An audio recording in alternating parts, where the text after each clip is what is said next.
No, I really can't complain, yeah. Everything is straight, I've been on the way. But everything I say turn into the real thing. I tell her run it up, cause you know it ain't a thing. We made it out the slums, the words on the page. Everything is straight, I've been on the way. But everything we say turn into the real thing. I've been living like I'm famous, like I don't show my face as I'm jumping on the stage. Like I'm living in a daydream, lost in imagination. She only want me when she fake. She quick to tell me I'm a favorite. She ain't told no lie, she love it when I catch my cadence. She gone off the deep end, pull up every weekend. I hate to let her down, but I'm in a fast life, so you know.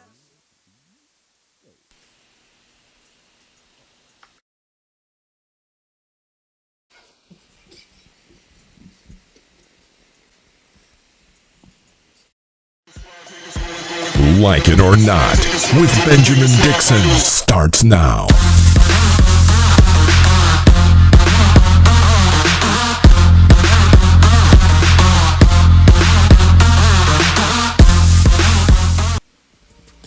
Good morning, good morning, good morning, good morning, people. Good morning. Good morning, brother. It is Friday. It is Friday, March 12th, 2021. How you doing, man? I'm good, sir. How about yourself? I'm doing good, doing good. Welcome to Like It or Not, where we're free to tell the truth and not care who doesn't like it. Rebecca will be joining us probably around the 9:15 mark. That said, man, it is good to be here on a Friday. Like I keep saying that every day is the same during the pandemic, but the closer I get to getting the vaccination, the more Fridays start to mean something to me. Like, cause it's like I'm almost gonna be able to go and hit the streets on Friday. But right. After so go do something. Like do something with my life besides go sit in my backyard and look at the trees, man. Right. I know all the squirrels in my tree by name, man, because I spent so much time out there. So it is time for me to get back to some normal. Good morning to everybody in the chat room. Be sure to hit that like, share, and subscribe button so that you can get notified anytime we go live. James, what's going on with you, man? Everything's everything. You got that shot yet? Man, not yet, but man, as soon I pre-registered last week. So I'm hoping that I get that email that says, hey, we have a vaccination appointment ready for you, and I will be my ass up there ASAP. Man, look, I tried. I finally decided to go ahead and look and see when I can get one. And like, it just said no, booked, no. And I was like, you know what? I didn't want to get my hopes up. So I hadn't looked. I didn't go online to look all this time. And then I finally looked. I said, I shouldn't have looked. Because now I know it's probably going to be, well, according to the president, I should be able to get this before May 1st. Everybody in the country should be able to get it before May 1st. Speaking of, let's talk about President Biden's speech last night. He delivered an address to the nation where, amongst other things, he directed states to open up COVID eligibility, vaccination eligibility. I'm going to get my mouth together here this morning, to all adults by May 1st. Biden also added that he could see life return to normal as soon as the 4th of July. Let's take a listen to a couple of the clips of what he had to say. Good evening, my fellow Americans.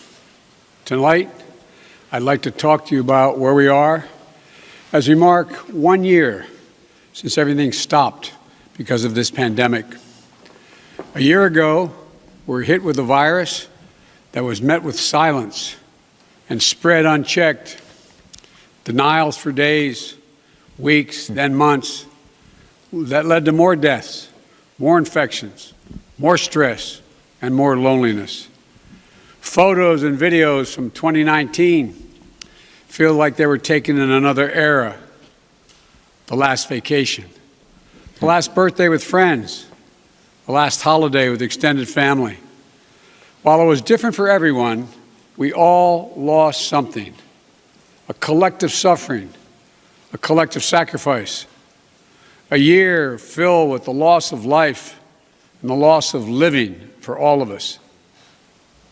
But in the loss, we saw how much there was to gain.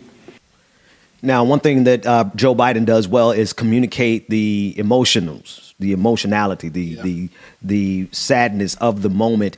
Because I think one thing that we miss in the entirety of this year of us trying to survive is the fact that we have suffered a very significant loss of life in this country. Take a listen to Joe Biden as he talks about this. We've seen frontline and essential workers risking their lives, sometimes losing them, to save and help others. Researchers and scientists racing for a vaccine. And so many of you, as Hemingway wrote, being strong in all the broken places. I know it's been hard. I truly know. As I've told you before, I carry a card in my pocket with the number of Americans who have died from COVID to date. It's on the back of my schedule.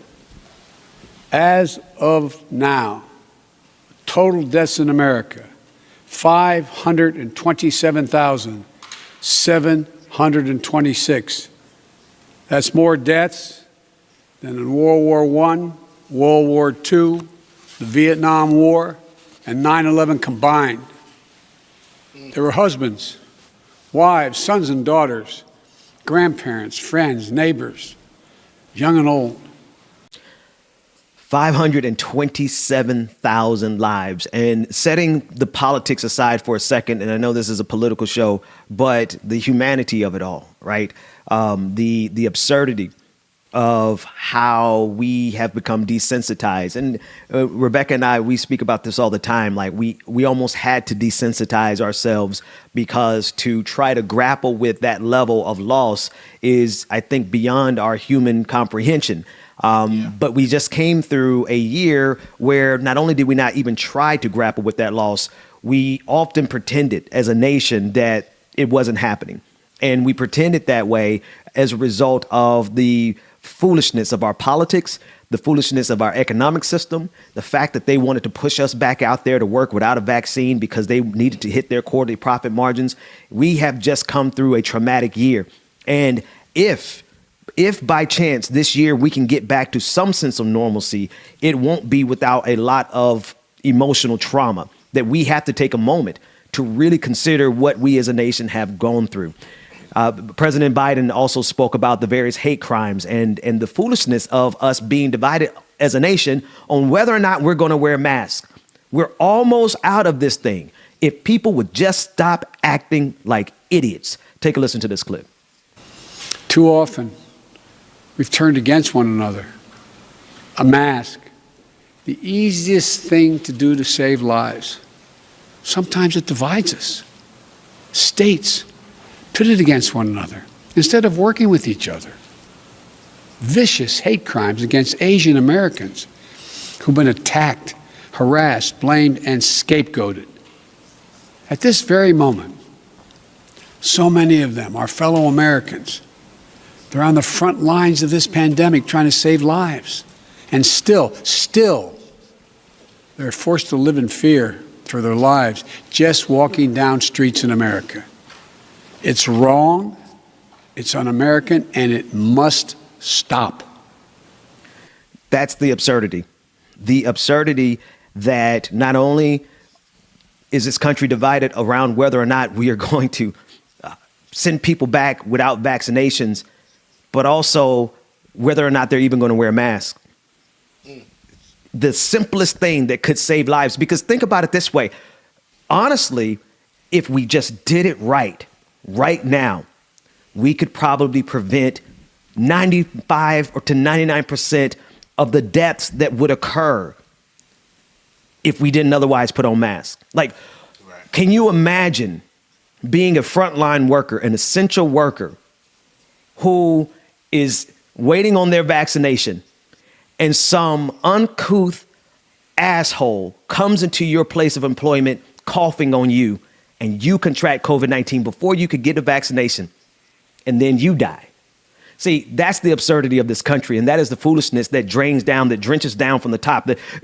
Prosperity never trickled down from the top in this country. Ignorance has always trickled down.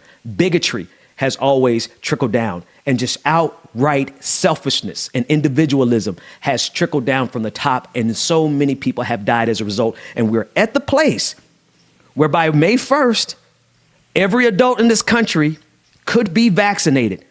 And if we just simply cared about other people than ourselves for one moment, we could save some lives. But that's too much to ask for America. Let's take a listen to the president as he describes the goal of everyone who could be vaccinated, adult, by May 1st, being vaccinated by that date. First, tonight, I'm announcing that I will direct all states, tribes, and territories to make all adults, people 18 and over, eligible to be vaccinated no later than May 1. Let me say that again. All adult Americans will be eligible to get a vaccine no later than May 1. That's much earlier than expected. Let me be clear. That doesn't mean everyone's going to have that shot immediately, but it means you'll be able to get in line beginning May 1. Every adult will be eligible to get their shot. And to do this, we're going to go from 1 million shots a day that I promised in December, before I was sworn in, to beating our current pace of 2 million shots a day, outpacing the rest of the world. Now, the president still has a goal for the majority of K through 8 schools, kindergarten through 8th grade schools, to reopen within his first 100 days. I have not seen this clip, and my natural inclination is to say no. But let's see what he has to say about that. With the passage of the American Rescue Plan, and I thank again the House and Senate for passing it, and my announcement last month of a plan to vaccinate teachers and school staff, including bus drivers, we can accelerate massive nationwide effort to reopen our schools safely and meet my goal that I stated at the same time, about 100 million shots, of opening a majority of K through 8 schools in my first 100 days in office. This is going to be the #1 priority of my new Secretary of Education, Miguel Cardona. I'm good. I'm good, because it's not as though children haven't died from this. And it's not as though children can't spread this to parents at home who have yet to be vaccinated. I have thoroughly disagreed with every single administration, whether it be the governor of our state, or the president of the United States, Donald Trump, or the current president, trying to open up these schools before everyone is successfully vaccinated, because that is surely a death sentence for somebody. And one somebody could be me, could be you. And a lot of times in this country, we always think about the greater good because we don't expect for us to be the victim. I think for once, in a collectivist spirit, we need to take a step back and say, what if it was me? And if we think about it from that perspective, then we do change our song and say, no, we shouldn't be opening up these schools. I'm glad they're going to get teachers vaccinated. Good. Bus drivers, yes. Administration, cafeteria workers, yes. But children still get sick. Some children have died, and if nothing else, we know for sure children have the ability to transmit it to parents who may or may not have gotten the vaccination. So, cool if that's y'all goal, but as for me and my house, we're going to homeschool these kids until they get vaccinated. Last but not least, a couple more clips. In this next clip, Joe Biden is pleading for Americans to do their part, to get vaccinated, and maybe, very possibly, we'll be able to celebrate the 4th of July, independence from the virus. But, what is the 4th of July to the Negro? We'll get to that in a second. Let's take a look at this clip. And finally, fifth, and maybe most importantly, I promise I will do everything in my power. I will not relent until we beat this virus. But I need you, the American people. I need you. I need every American to do their part. And that's not hyperbole. I need you. I need you to get vaccinated when it's your turn and when you can find an opportunity. And to help your family, your friends, your neighbors get vaccinated as well. Because here's the point. If we do all this, if we do our part, if we do this together, by July the 4th, there's a good chance you, your families and friends will be able to get together in your backyard or in your neighborhood and have a cookout and a barbecue and celebrate Independence Day. That doesn't mean large events with lots of people together, but it does mean small groups will be able to get together.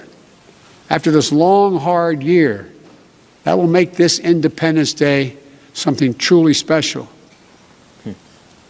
where we not only mark our independence as a nation, but we begin to mark our independence from this virus. I will say this. It is, had Donald Trump done that exact thing, I don't really care about the politics of it.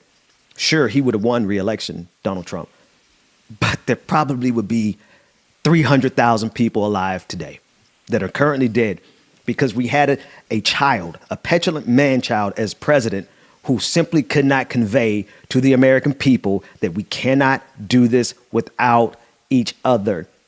Instead, we are trying to recover from the idiocy of someone who found it laughable or even politically expedient for him to make wearing masks a political issue, wearing masks an issue of your bravery. Think about all the people. There's plenty of criticisms that I've got of America, of the office of the presidency in general. I don't care who holds that office. It's an office that serves capitalism and imperialism consistently, even your favorite president. But there's about 300,000 to 400,000 people who are dead because we had an idiot for the last 4 years who could not simply convey the simple message that we need each other to care for each other and put on a goddamn mask. So thank you, Joe Biden, at least for that much. And as he make this final appeal for us to all wear masks so we don't have to shut this place down again. Take a listen. Keep wearing the mask as recommended by the CDC. Because even if we devote every resource we have, beating this virus and getting back to normal depends on national unity. And national unity isn't just how politics and politicians vote in Washington, or what the loudest voices say on cable or online. Unity is what we do together as fellow Americans. Because if we don't stay vigilant and the conditions change, then we may have to reinstate restrictions to get back on track. And please, we don't want to do that again. We've made so much progress. This is not the time to let up. Just as we were emerging from a dark winter into a hopeful spring and summer is not the time to not stick with the rules. So it was a meaningful speech, and I hope, if nothing else, that some person who thought wearing a mask was a sign of weakness, someone who thought that it was a political statement to not wear a mask. I know I'm being overly optimistic and overly idealistic here, but there is power in the office of the presidency, and from that bully pulpit, he has the ability to convince people to please just be human for one moment, for just a small period of time. If we can get over the idiocy of our individualism, our selfishness, and the petulance of our politics, we could actually save some lives. And I think, like I said earlier, people always assume that the people who are going to die is going to be somebody else. But slow down for a second and consider that it could be you. It could be your children. It could be your loved one. And at this point, the numbers are increasing to the point where everybody knows somebody who has died from this. I want to leave you with the last clip from Joe Biden, then we're going to take a break. In which he's doing what he does good. He does this well. He's looking to inspire unity and offering prayers for those who've lost loved ones. Let's take a listen in. Over a year ago, no one could have imagined what we were about to go through. But now, we're coming through it. And it's a shared experience that binds us together as a nation. We are bound together by the loss and the pain of the days that have gone by. We're also bound together by the hope and the possibilities of the days in front of us. My fervent prayer for our country is that after all we've been through, we'll come together as one people, one nation, one America. I believe we can and we will. We're seizing this moment. And history, I believe, will record. We faced and overcame one of the toughest and darkest periods in this nation's history. Darkest we've ever known. I promise you, we'll come out stronger with a renewed faith in ourselves, a renewed commitment to one another, to our communities and to our country. This is the United States of America. And there's nothing, from the bottom of my heart I believe this, there's nothing we can't do when we do it together. So God bless you all. And please, God, give solace to all those people who lost someone. And may God protect our troops. Thank you for taking the time to listen. I look forward to seeing you. President Biden, do you consider this a All right, good morning, everyone. Good morning, everyone. Good morning, everyone. Again, hope that you are enjoying the show thus far. Make sure that you stay tuned and keep it locked to Like It or Not. We got a lot more show coming up. But first, we're going to get into some of this good music like you know that I can.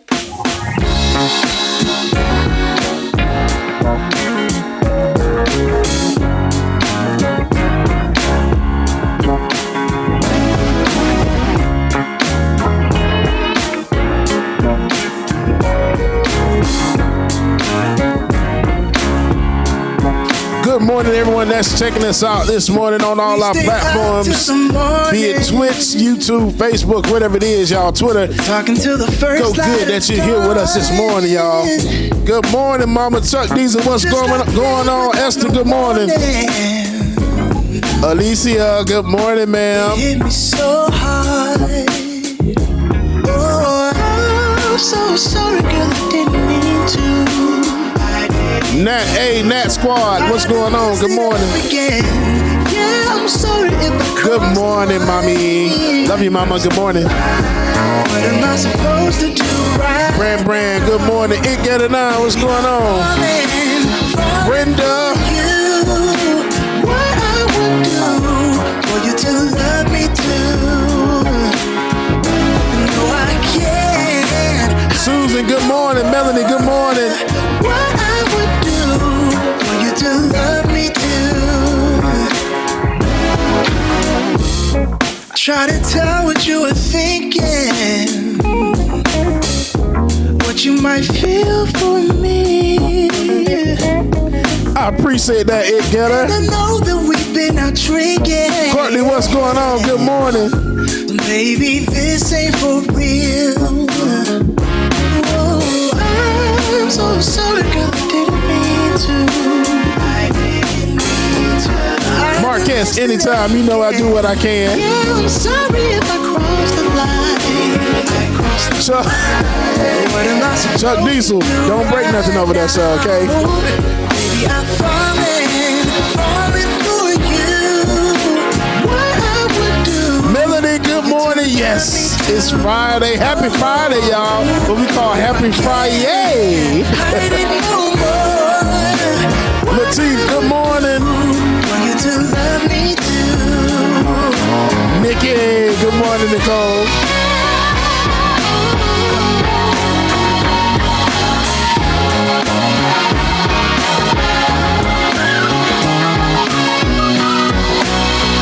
JL, I appreciate that super chat, sir. Thank you so much. It's one of my favorite sweatshirts that I got on this morning. Baby, I'm falling Afraid Not, good morning. and what I would do. Martha, you better twirl it out, Martha. Baby, I'm falling.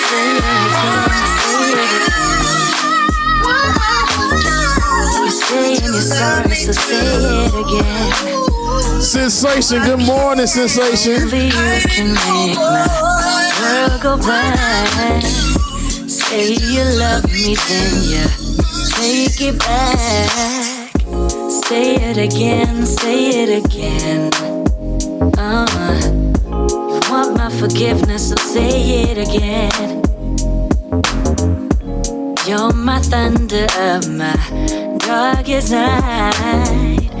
You just can't go back and make it right. 'Cause it's too late, your time is up. Damn, Damage done and now it's stuck. Hey, Walker, good morning. 'Cause it's too late. You roll the dice, and now you have to pay the price. Yeah. I'm in a better place now. I'm not gonna worry, no. I'm not even sorry. You're gonna be the lonely one. I'm in a better place now. I'm not gonna worry, no. I'm not even sorry. You're gonna be the lonely one. Say it again, say it again. You're saying you feel bad, so say it again. Only you can do that. My heart was open wide. I could feel Mark S, good morning. I appreciate that super chat, man. Favorite morning show, like it or not, that's dope, bro. I appreciate that. Your time is up. Damage done and now we're stuck. 'Cause it's too late. You roll the dice, and now you have to pay the price. Courtney, I sing these songs all the time. Better place now. I'm not gonna worry, no. I'm not even sorry. You're gonna be the lonely one. I'm in a better place now. I'm not gonna worry, no. I'm not even Did it come up? sorry. You're gonna be the lonely one. I'm in a better place now. I'm not gonna worry. Yes. Like, I have a whole lot of music about it. Justice, good morning. All right, y'all, welcome back to the screen. My brother from another mother and my sister from another father. Yeah, is that it? Sister from another mister. Sister from another mister. Yeah. Good morning, Good morning. Rebecca. How you doing, sister? Good morning. I'm doing good. I don't know why I'm golden, and it's probably because my light. I love it though. It's shining, melanin popping. Yes. How are you? I'm good. You all right? Yeah, I'm doing okay. I heard you guys discussing from my frontline work. I heard you guys discussing Joe Biden's speech yesterday, and I was ready to get in on it as well. So let's get to it. I am tempted to address something, but first I want to go to these clips from Fox News, because as much as Biden's speech was conciliatory and give us the ability to just do the simple thing, wearing a mask. Like the standard for a good president is so low right now that it's a good thing that he's up there, because the last president wouldn't even want us to wear a mask, right? And you would think it would be no big deal. But according to Fox News, it was a bridge too far. Let's take a look at this first clip. Joe Biden, he needs to pick up the phone. I suggest call Mar-a-Lago and, bring unity to the country as he says he so desperately wants, and thank President Donald Trump. I thought it was going to be more on that clip. I thought it was going to be more. I thought we were going to have something to talk about. I mean, Sean Hannity Ben, he didn't. I was waiting with Ben. What? I thought it was going to be more, David. Run the next clip. Maybe the next clip has something in it. Yeah, this speech that Joe Biden gave is the most disgusting, propagandistic speech that a demagogue, even a politician, has ever given. It is pathetic. And Okay. I guess if we play them in succession. But yes, you know what's funny? I did watch it off of the Fox News network, and that last 12-second clip was basically what most got all day. Them, what most of them were doing after the speech, and then when I went over to CNN, they know how to capture the emotion, right? So now they're playing a year ago today. During the pandemic, this is what we're covering. And then they were talking about like, oh my gosh, the NBA is going to shut down and da-da-da-da. So there was two different views going on. And of course, we know Fox is going to break down President Joe Biden's speech as something that's propagandistic, as a bunch of BS I think they referred to him as a demigod. Yeah.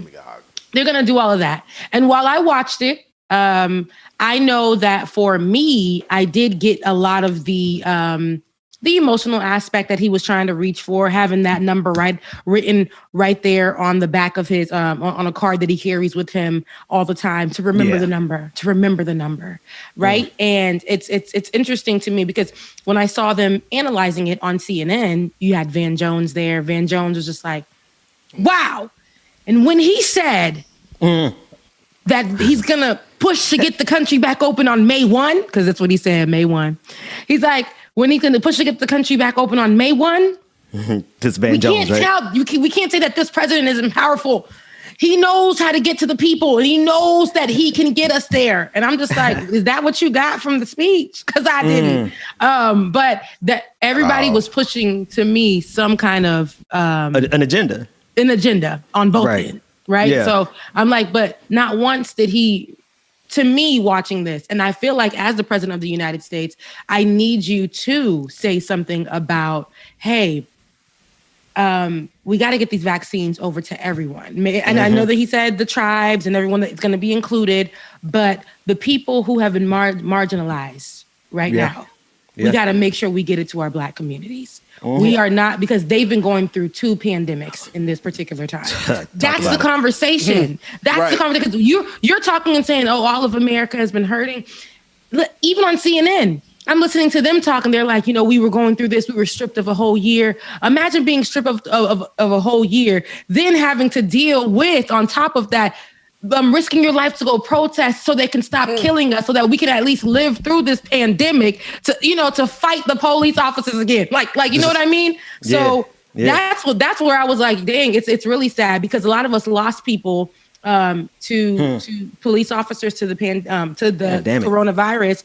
I didn't know if you were going to say to the pandemic or to the police, and then it's both. To both. And that's what I'm saying. Yeah. So there's 2 different struggles for us. And that's what I needed him to definitely hit on. Yep. And I think I expect too much of him. And not to, and for everybody watching, not to single us out or minimize your experiences, but your experience even now through this pandemic, the same way it was through slavery, the same way how we live our lives here every day. In this pandemic, your experience in relation to Black folks' experience is just not the same.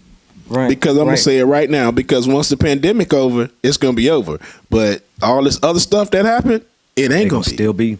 Yeah. It's still going to be here. It's still going to be cops shooting us. It's still going to be cops getting off with it. It's still going to be the same.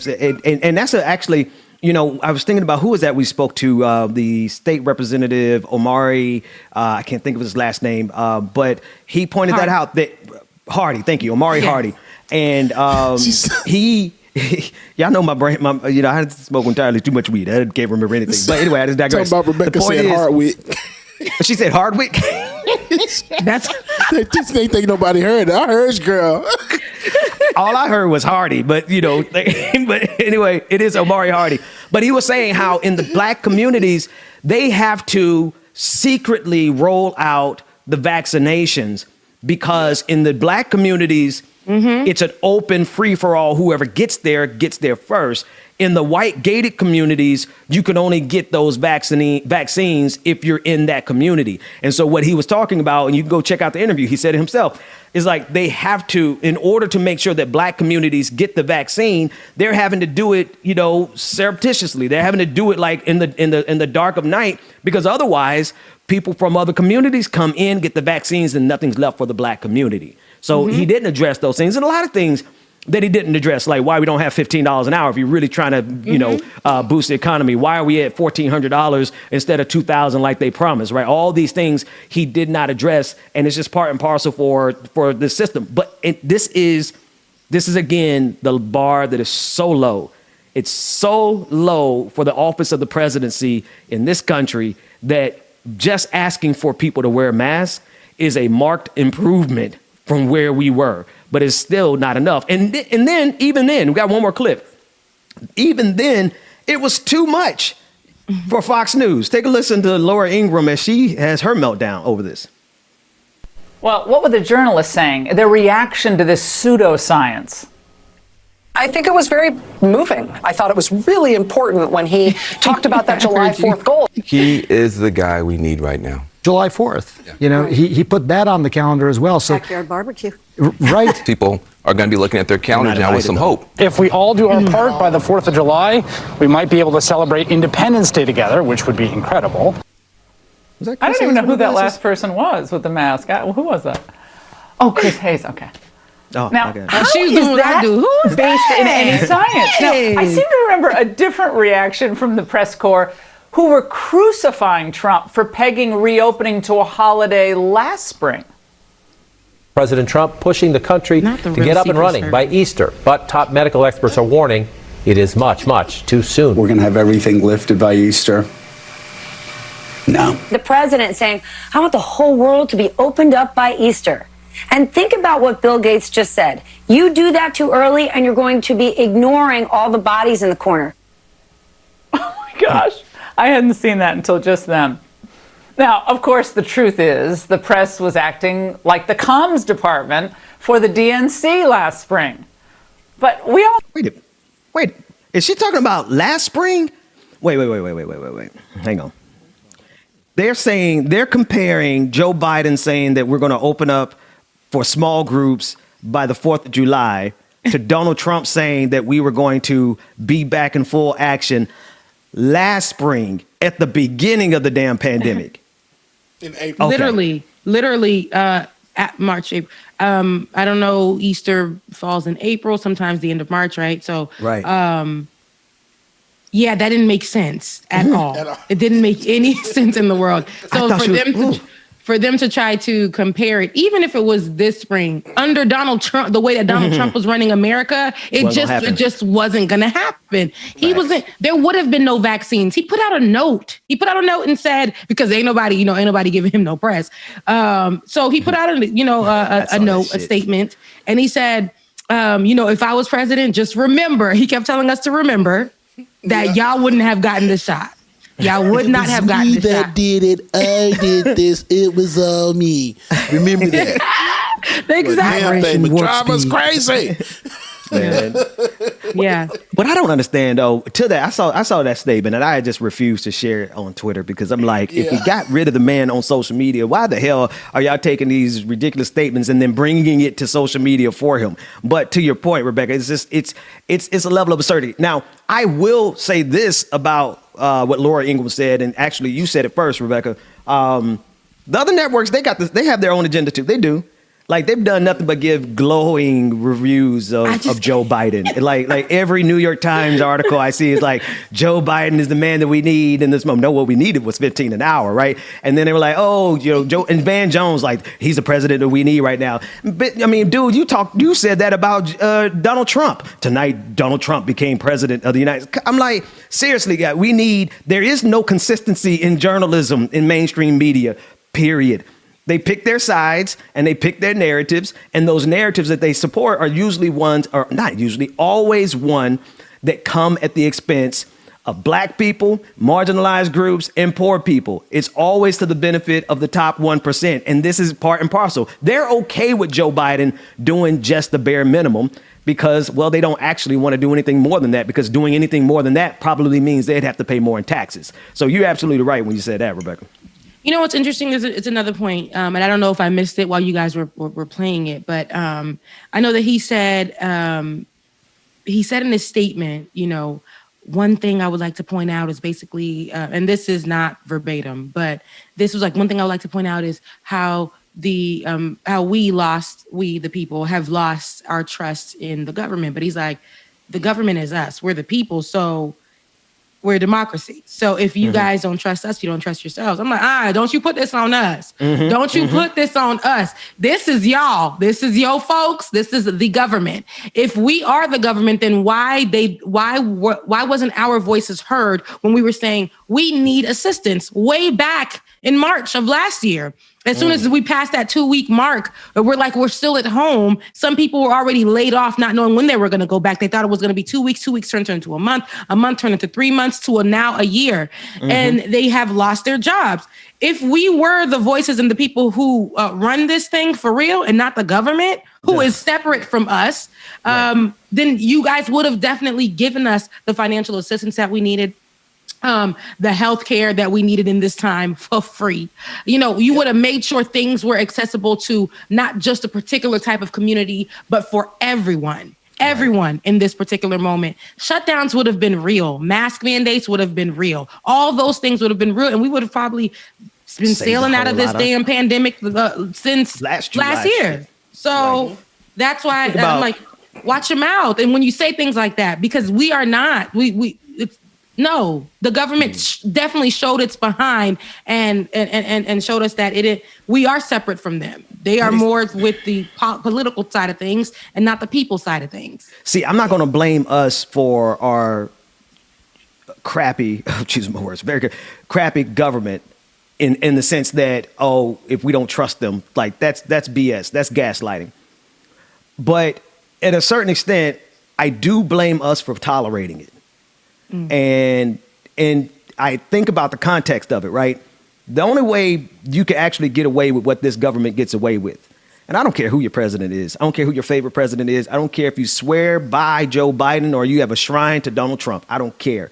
The one thing that's true about this government is that it has broken the American people to the point where we sat back and we watched 527,000 people die because of this government, and we didn't shut this shit all the way down. Right. And that is because we're broken. I mean, tear it down apart at the seams, like rip it, like there should not be anybody in power. This whole entire regime should be gone. But, you start talking like that. That's when that's when the feds start picking up your phone lines and all that kind of, they at your door. That said, though, how broken do we have to, look at America, like we are some broken people. Who sits back and watches as the government gives billions of dollars to, look at Jeff Bezos and Mark Zuckerberg during the pandemic. They made more, all the top 1% made more in the pandemic than what we're getting ready to spend to bail out the entire country, right? You got a handful of people who got so filthy rich during this pandemic while other people sat in food banks and food lines. And that is a result, Rebecca, exactly what you said. It is a result of the fact that this government has broken us down to the point where we actually have to applaud them for saying wear a mask. That's how low our standard is in this country. And the fact is, I think they can get away with more. I think that they could actually push and press us down even more because, we haven't kicked back yet. So what is it going to take for us to actually hold this government accountable for its culpability? It did this. The United States government, this regime, both sides of the same coin, they did this to us. 527,000 people are dead because they wanted us to go back to work so that they can make their money. 527,000 people are dead because of the ridiculousness of our politics, right? And even when we had that minor, revolution over the summer with George Floyd, it even got even worse because all the people who talk about revolution, all the people who make money off of socialism and all the people who have all of the subscribers on YouTube and Patreon, they didn't seize the moment that we had right then when the American people were like, okay, we've had enough. But then we got pushback from people who otherwise call themselves revolutionaries. And so my question is there ever going to be enough, or can America literally get away with whatever the hell it wants to get away with? That's my question. I'll take number 2 for 500, Alex. No, but seriously, it's just, what you said is it. I can't argue with it. I definitely agree. We were very stupid in a time, but there was 2 sides of stupid too.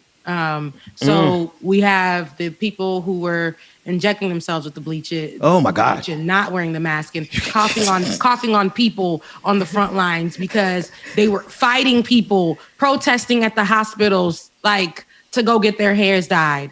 This is let's never forget those things. Let's never forget those things. So when Donald Trump is putting out those statements to remember, yeah, honey, I will. I'll remember all what your folks did to people trying to save lives. And to people who are trying to do the right thing. And then we have the other side of it, which is our people who decide in Atlanta to go party and everything because they're bored. And, you know, You ain't gonna let Atlanta off the hook, are you? I ain't never gonna let Atlanta off the hook because it's the same side of it. It's the same. They're doing the same thing.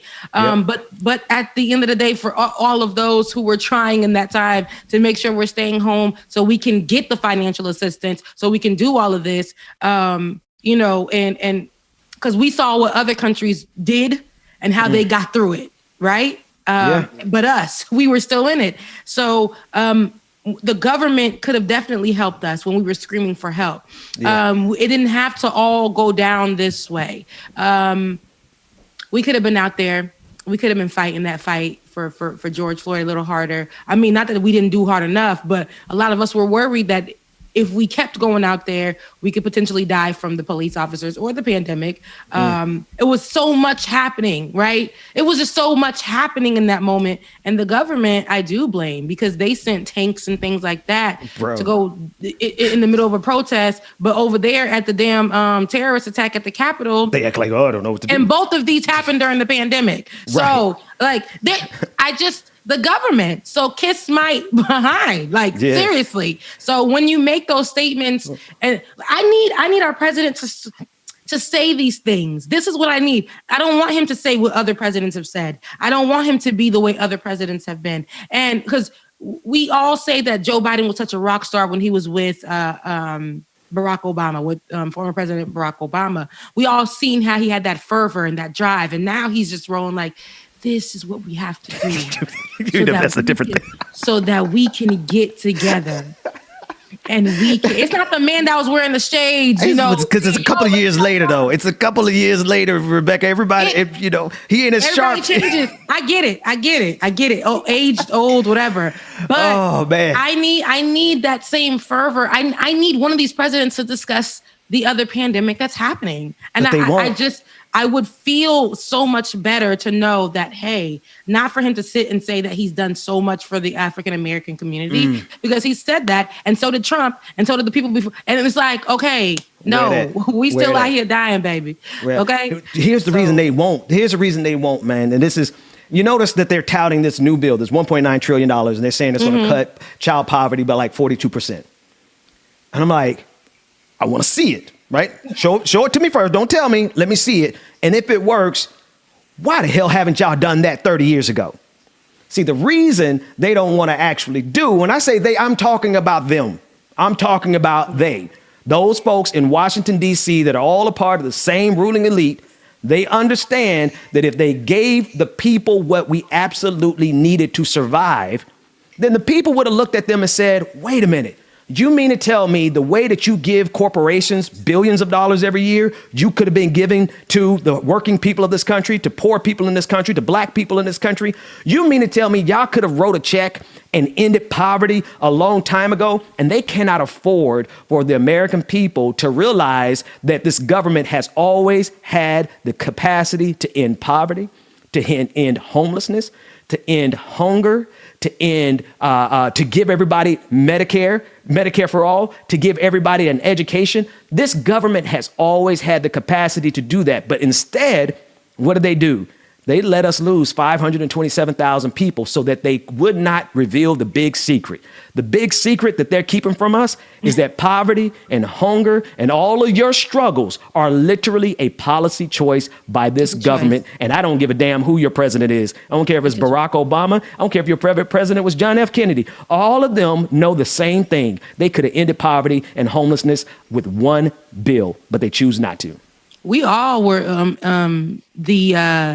the shield, the scales fell from my eyes as we started to see during this pandemic, especially in the beginning. Oh my God! Like I could have definitely been working from home this whole time. We were just in this building because they were paying rent for nothing, and they just wanted to police us inside of this building. Yep. My kids, we could have had them home as well. There's so many things that could have happened in this time that we started realizing, yo, we've been living in some kind of scam. Like they've been having us travel for no damn reason. God knows how far, policing us, reprimanding us for living 2 hours away from a job when we could have been working from home the whole time. Yep. And it's like all of this, we could have been getting assistance this whole time. We could have been, the money was available this whole entire time. It always has been. It always has been. Now it makes me look at y'all crazy. Like, it's like, dang, there doesn't have to be poverty in America. But I was speaking to somebody and they were like, well, if there isn't, then how are people going to learn? I'm like, get out of my face. See, that's the brokenness. That's the other part of it, right? They give us these prosperity gospel. They give us the get rich quick. They give us the pull yourself up by the bootstrap rappers on Clubhouse talking about, what you're going to do with your stimmy. I'm going to take my $1,400 and invest in a business. No, the hell you not. I'm going to get crab legs. Right.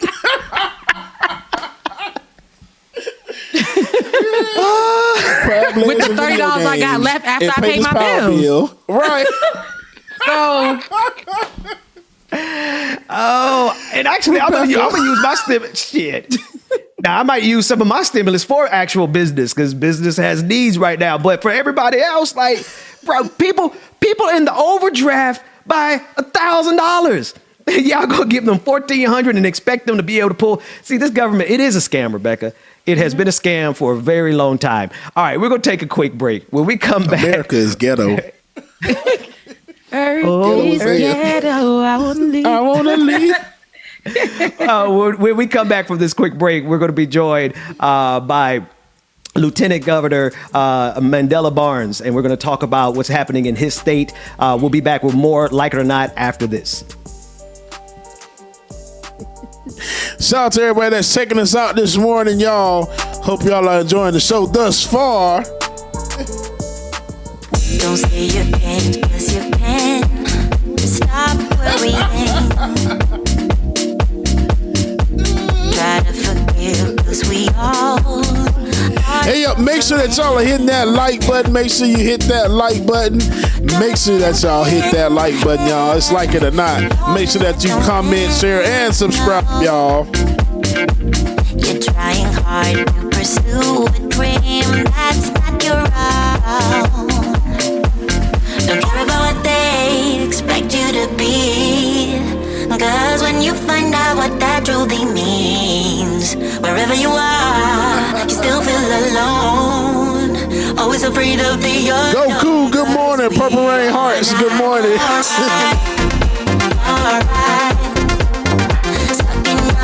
Yes, Rebecca can really sing, y'all. Rebecca can sing her ass off. Don't close your eyes, 'cause we are now alright. Stuck in our heads and can't find our way out. Don't close your eyes, Chuck, 'cause we like it or not, it's not responsible for any broken items in your house that may occur while you were dancing. you find the end of the rainbow, slowly moving towards the life we first intended. Oh yeah. Don't let them get in your head. Don't let them win, no. So don't go pursue a dream that's not your own. Yeah. Make sure that you become a patron, y'all. As a patron, you'll be able to support the show and get ad-free content and exclusive content, y'all. Patreon.com/the BPD show. Patreon.com/the BPD show. Stuck in our heads, they can't find a way out. Don't close your eyes, 'cause we are not alright. Stuck in our heads, they can't find a way out. Melanie, good morning, Melanie. You love it when I get so high and drop that thing so low. Make you sit right here. Now you can't go back home. You love it when I get so high and drop that thing so low. make you sit right here. Now you can't go back home. You love it when I get so high and drop that thing so low. Make you sit right here. Now you can't go back home. You love it when I get so high and drop that thing so low. Make you sit right here. Rebecca. Now you can't go back home. I'm janked up and I'm banked up and I'm shady. You bend it down and you poke it up and you elevate. They knees ain't the same. I'm janked up and I'm banked up and I'm shady. You bend it down and you poke it up and you elevate it, you elevate it. I came over, I ain't sober, I'm still drunk, that's hangover, might run it back. The name of the song is called Sober Thoughts, but it's like it's spelled sober though. For that understressing, over him now you underdressing. Call me up and I come finessing like ooh, shot it do what it don't. Baby, you a queen, you can move how you want. You was rocking with me when I couldn't stay afloat. They ain't never saying nothing wavy to a boat. Like eyes up, look at me now. I'm on the camera, time for action. Split the legs just like a fraction. Tuck the napkin, time for snacking. You a mother meal. Tell me that it's mine, baby, tell me that it's real. Hit it to the max, well, tell me how it feel. It's gonna be a minute, cause I'm in it for the thrill. Make it feel like heaven, she gon' put me in the wheel. And willingly, I wanna do anything she wanna do. I ain't even wanna boo, but this is what the karma do. Y'all are terrible people. I love it when I get so high and drop that thing so Y'all welcome back to the screen. Y'all welcome back to the screen. Benjamin Dixon, y'all. Oh man. That song gets people in trouble, James. I gotta screen some songs before we go to the next segment. Welcome back to Like It or Not, where we're free to tell the truth and I care who doesn't like it. Joining me now is Mandela Barnes. He is the Lieutenant Governor of Wisconsin and has been since 2019 as a former state representative and Milwaukee local. Lieutenant Governor Barnes has been involved with Wisconsin politics for much of his career. Lieutenant Governor, thank you so much for joining me. How are you this morning? Hey, my man, I'm doing real good. It's good to see you again. Haven't seen you since like 2017. So it's good to have a chance to speak with you. It is our pleasure, man. And since then, like, you have been consistently and persistently working in politics there in Wisconsin. And you've, first and foremost, congratulations on achieving the office of Lieutenant Governor. That's no small feat. And we want to salute you for that. But in your time as Lieutenant Governor, you have had to navigate this pandemic.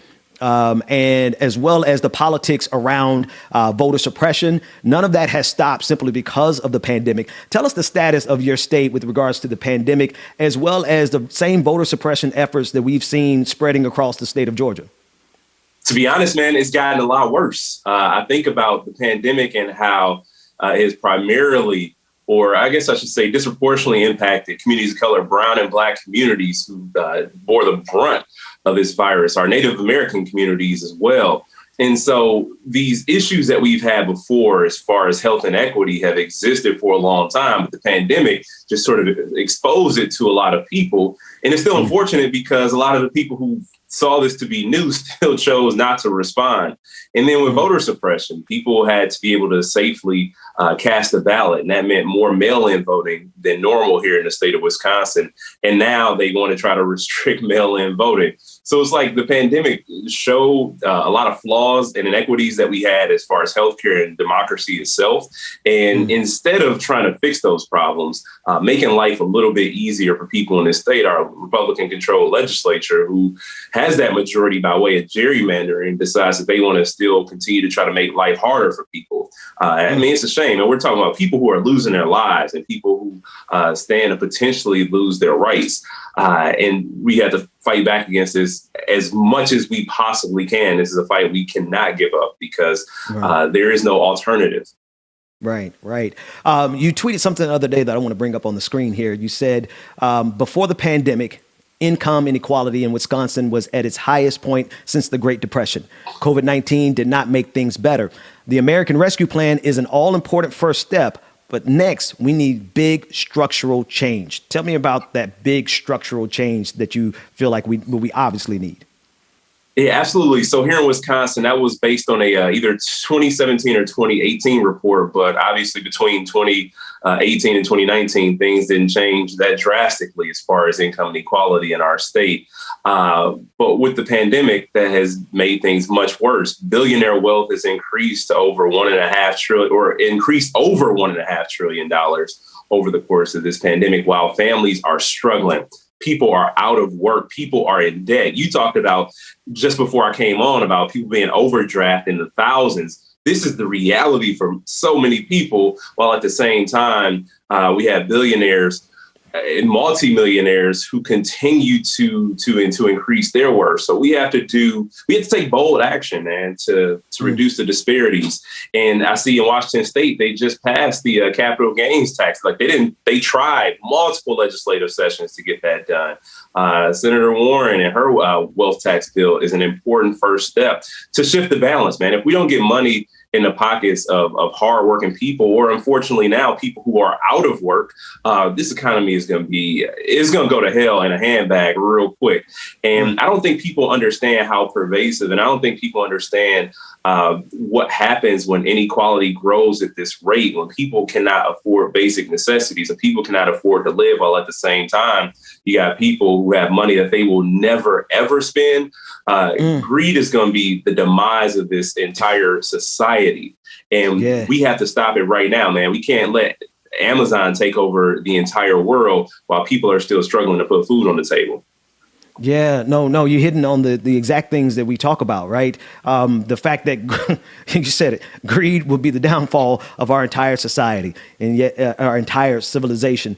I wonder then, as you have matriculated up into the spaces of power in your state, there seems to be a veil where people go into office and it's like we almost lose track of them, or they get sucked into the abyss of power, or to the black hole of just nothingness, and we don't get any results. I wonder, as a person who's now on the inside of your state system at the highest level, what happens? I mean, I know we have the lobbyists. I know we have the opposition party. And I know we have people who actually think greed is good. But what happens to our troops when we send them there and we put them in power, and it seems as though like they become all of a sudden outside of power, they had all the stuff to say that was right, but inside of power, it seems like that power diminishes, or that fight against greed and individualism diminishes. From your perspective, what happens when you come from the outside to the inside? Man, that's what happens when you elect people without a mission, man. You know, I showed up, and I even when I was a state rep, and to this point now, I don't think there's a difference in my approach to things. And I ran for state representative because I was an organizer with an interfaith group. And our issues were jobs and economic development, education, immigration reform, and treatment instead of prison. I knew what I was going there to do. And you got so many people who run for office who are making it up as they go. People who run for multiple offices at the same time, being a completely different candidate for each office they've ever run for. And you got people who just want to show up for the vanity of it all. People who've like maybe amassed an amount of wealth and figure that this is the next logical step in their career, but show up and have no idea what's actually going on, man. I am still talking about the same exact things I've been talking about 10 years ago. I am still friends with the same people I was friends with 10 years ago, and I'm still in the same fights with the people I was with 10 years ago. Being in this position, I'm proud that we have pushed and moved on those issues that I've been talking about since 10 years ago. Like the fact that, you know, our state was one of the ones that spent more in general purpose revenue on the Department of Corrections and the UW system. And this budget that the governor just put out finally shifts that paradigm. And we are at the end of the biennium going to be investing more in our UW system because we have to prioritize education over incarceration if we ever want to get this thing right. We are leading with equity. We have racial equity plans in this state right now, internally within state government, as far as hiring practices in terms of every office. My office had to do a racial justice training. I even had to do it myself. And that is because we have to lead by example. Wisconsin has some of the worst disparities along racial lines, and we have to be committed to fixing that. And so I'm proud of the work that we've been able to do, because I didn't just figure this stuff out in the middle of a campaign just to get some applause at a debate or a rally. I talked about the things that I was actually working on and saw elected office as a continuation of that work. I want to share one more tweet. This one is from a reporter, Gabby Bachara, and she's actually quoting you, where you said the following. You said, quote, "We have an opportunity to get something done." And then she gave context. Starting now, the Wisconsin 6 will fast for 22 days to spark action for climate change. The hope is to keep climate justice in Governor Evers' budget and expand on it. Tell me about that Wisconsin 6 and the 22-day fast for climate change action. I tell you, man, anytime somebody says we're going to bring up a tweet, get a little bit nervous.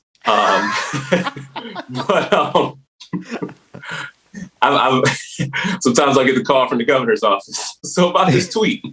Yeah. So that was about a group from Kenosha.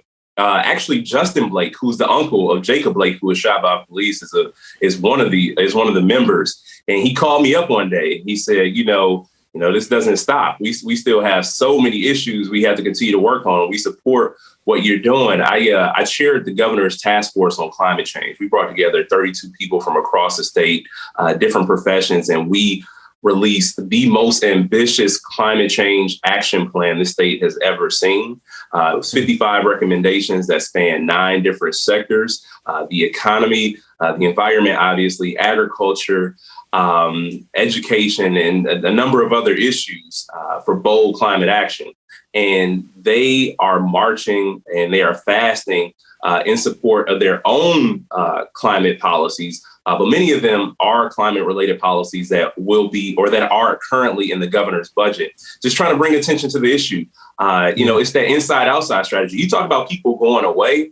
And I've always seen being elected office is us making sure that we are tethered, that we still have that inside outside strategy, because with our legislature, it's very difficult to get important things done. But we have people organizing on the outside, building public consensus, shifting public opinion. That is how we move policy. That is how we move an agenda. One last thing that I kind of want to talk to you about. Ron Johnson, the Republican senator from Wisconsin, is hinting that he may not run for re-election. I have been following your work for some time. And that Senate seat is opening up in 2022, right around the corner. We're in this cycle. He made a vow to only serve 2 terms in the Senate, and so it looks like he may not run. Are you going to run? So what I will say is that whatever Ron Johnson does won't dictate my decision. A number of people have talked to me about it, brought this to me, and it's something I've honestly thought about.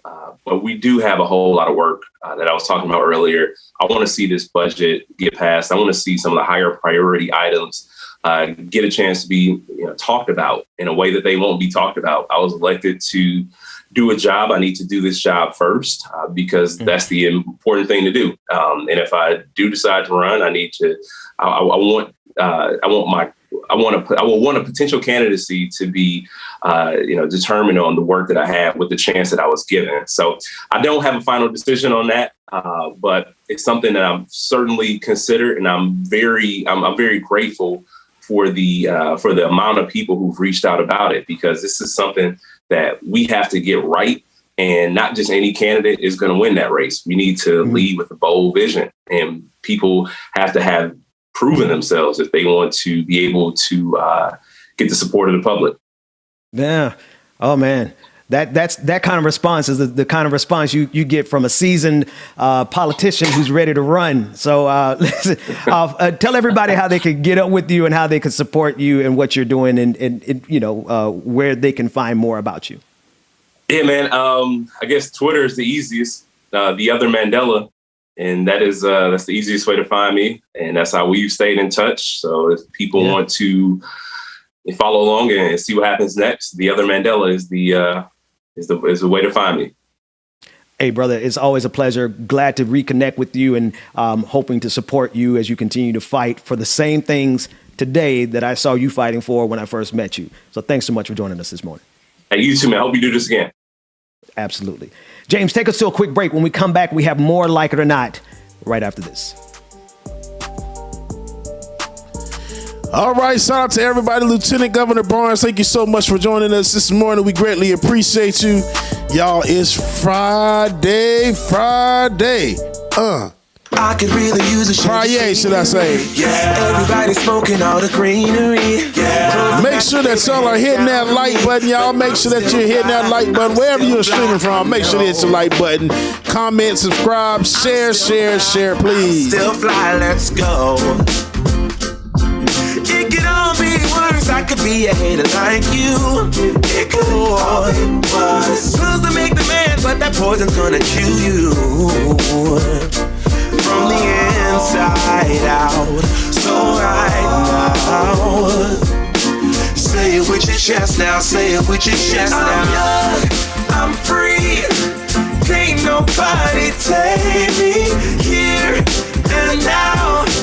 It's my time to ride it out. It's my time, it's my time. It's my time to ride it. I'm young, I'm free. Can't nobody take me here and now. It's my time to ride it out. It's my time. Right church, wrong pew, good morning. It's my time to ride it out. It's your time, it's your time. Cheers to all the haters, cause you proved to me that rising to the top was my destiny. And you can see whatever from behind me, but I'm still fly, I know. I'm still fly, let's go. Yo, make sure that you become a patron of the show. Patreon.com/the BPD show. Patreon.com/the BPD show. But that poison's gonna kill you from the inside out. It's time to say it with your chest now. Say it with your chest now. Black Dragon, good morning. Can't nobody take me here and now. It's my time to ride it out. It's my time, it's my time. It's my time to ride it. I'm young, I'm free. Can't nobody take me here and now. It's my time. Purple Rain Heart's right. Purple Rain Heart say I'm going to be even more fly with that stimulus, okay? Yeah, run me my money. Where the money reside, where the money reside. If you're on the bus, say yeah. Joy and Taro, good morning. On the train, say yeah. Yeah. If you gotta walk, say yeah. Yeah. Everybody's going somewhere. Yeah. Young or old, I really don't care. Yeah. Life has never really been fair. Yeah. So put your fist up in the air. Yeah. Say yeah. I'm young, I'm free.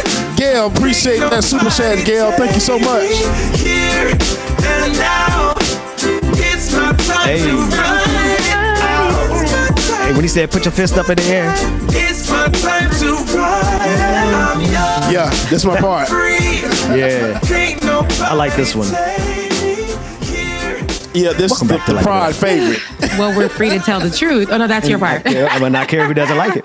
Shout out to the other Mandela. Like that's a dope brother, man. He's been a real consistent force in these social media spaces and ran, and he got back up again and ran again, and now he's lieutenant governor of an entire state at a young age.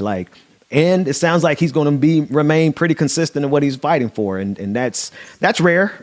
So shout out to him on that. Yeah, we would be giving up. It'd be hard out here. I ain't about to keep fighting for y'all. I'm tired. Let me tell you something. Oh, Lord Jesus. Let me tell you, it is hard to keep fighting on behalf of people who sometimes can be just as ignorant as the people you fighting against. So I get it. And the fact that he's still consistent. Yeah.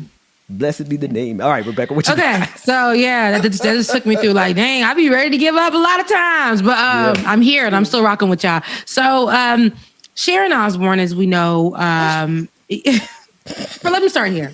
Okay. We know that the recent interview with Oprah, Meghan Markle, and Prince Harry all together has caused a royal debacle of Royal Ponderosa during this pandemic.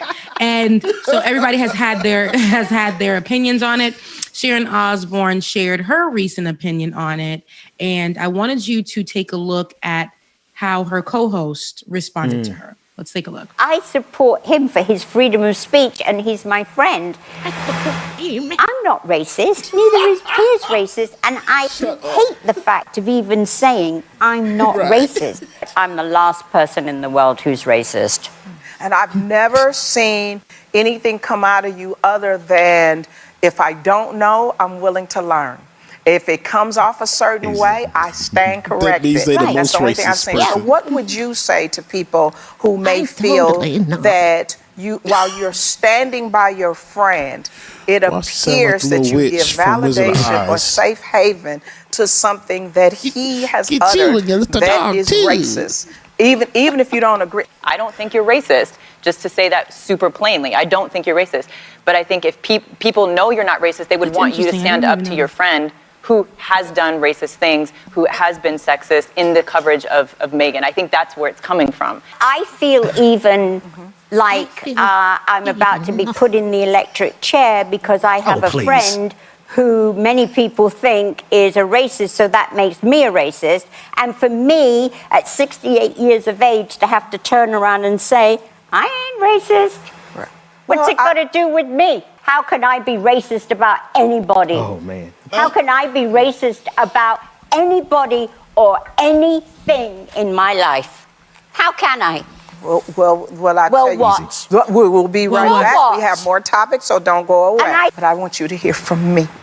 I will ask you again, Cheryl. Yes. I've been asking you during the break. I am asking you again. And don't try and cry, because if anyone should be crying, it should be me. Educate me. Tell me when you have heard him say racist things. It is not the exact words of racism. It's the implication and the reaction to it. To not want to address that because she is a black woman and to try to dismiss it or to make it seem less than what it is. That's what makes it racist.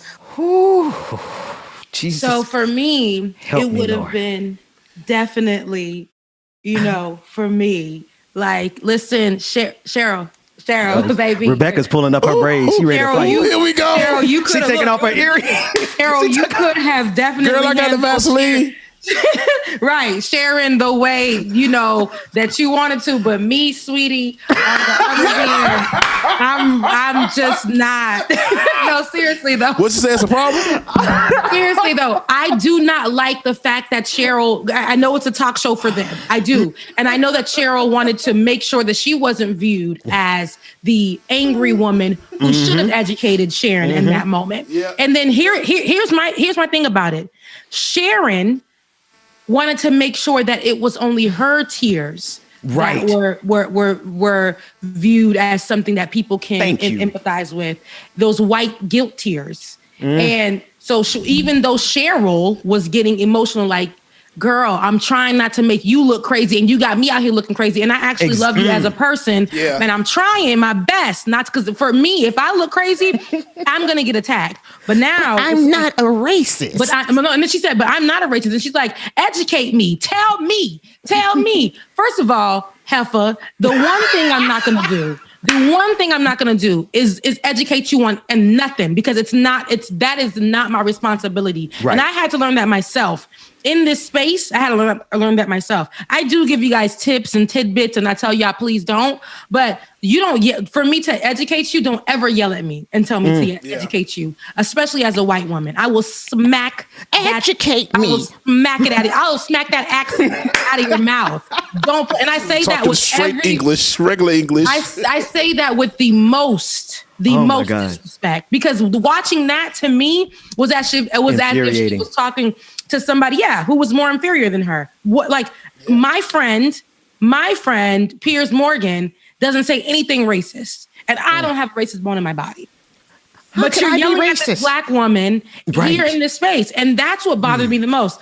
What's funny is she ended up giving a statement, because that's what all these people who have been supporting Piers Morgan or the other side, the royals and things like that. They have now been, like, 2 days later, they're saying, this is how they're all starting it, after much reflection. And she put that out yesterday. After much reflection, I realized that my words, or I've overstated, what I was trying to say. I wasn't able to articulate what I was trying to say. But Cheryl, baby, I love how poised you were. But I'm tired of y'all in these spaces expecting us to be so poised when we're being disrespected by white women. That woman was screaming, yelling at her, telling her that her feelings don't matter as a black woman. And saying to her that my feelings as a white woman matter more. I don't care of anything that you're trying to say when it comes to Piers Morgan speaking against this woman and her color and defending these royals and being mad at that he was rejected. And then she said, tell me when he said anything that was racist. And sweetie, we could go through a whole book. Cheryl was like, it's the implication. And Cheryl made it nice and sweet and broke that down for her. But here's the thing. Sharon wasn't going to take that. She still was like, tell me, you ain't telling me nothing. You ain't telling me nothing. Literally yelling and owning the room.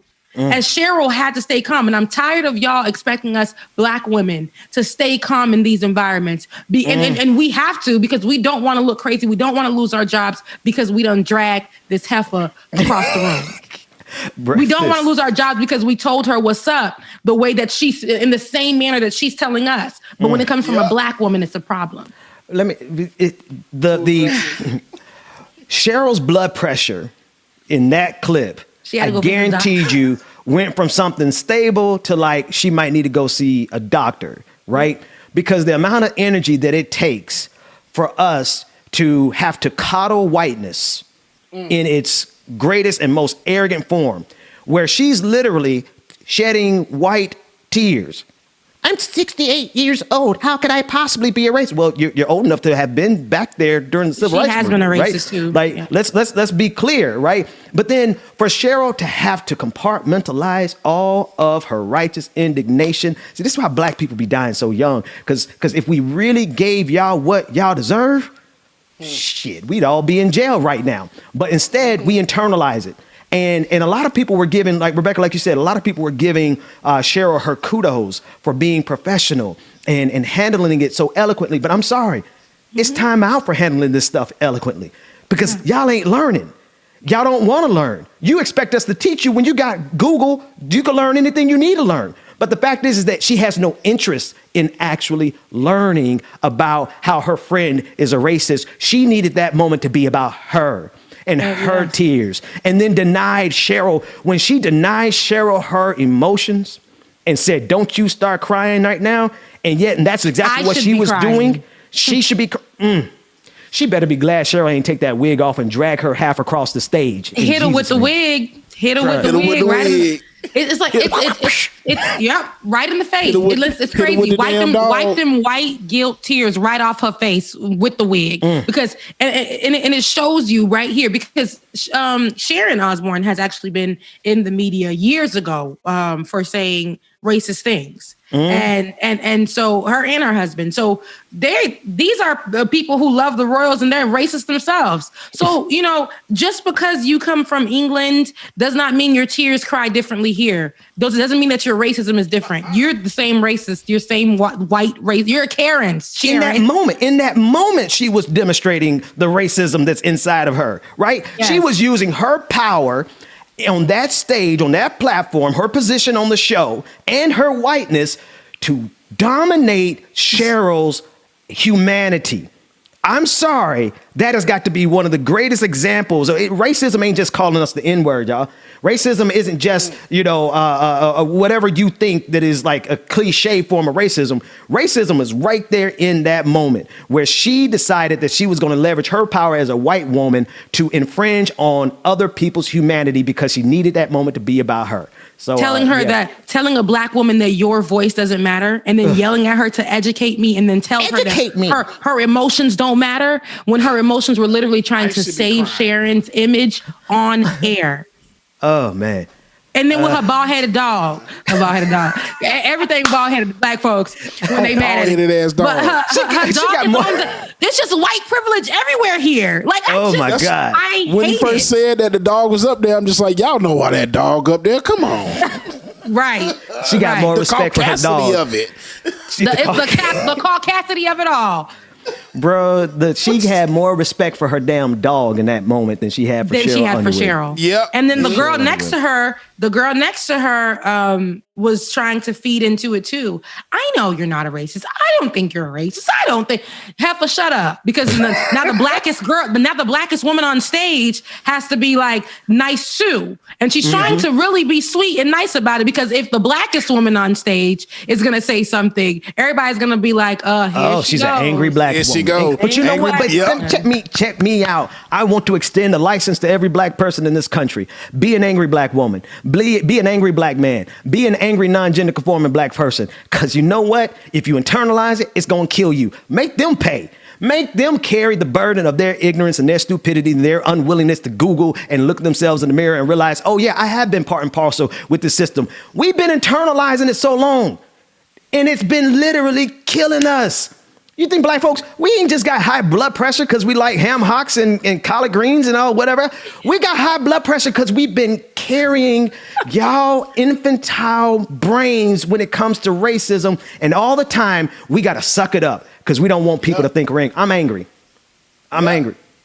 I'm angry enough to tear this entire country to the ground. Angry. Yeah. Shit. Okay. Because anyway, that's work right there. That's all work. Angry black man. I'm going to give the most uncomfortable transition. I'm going to give the most uncomfortable transition that I've ever given. Coming up is one of my good white friends. He's dope. He's dope on the microphone, and he's dope with his reporting. We'll be joined by David Sirota after we come back from this break. More like it or not, after this.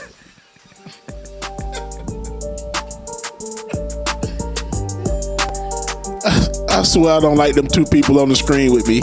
They get on my nerves.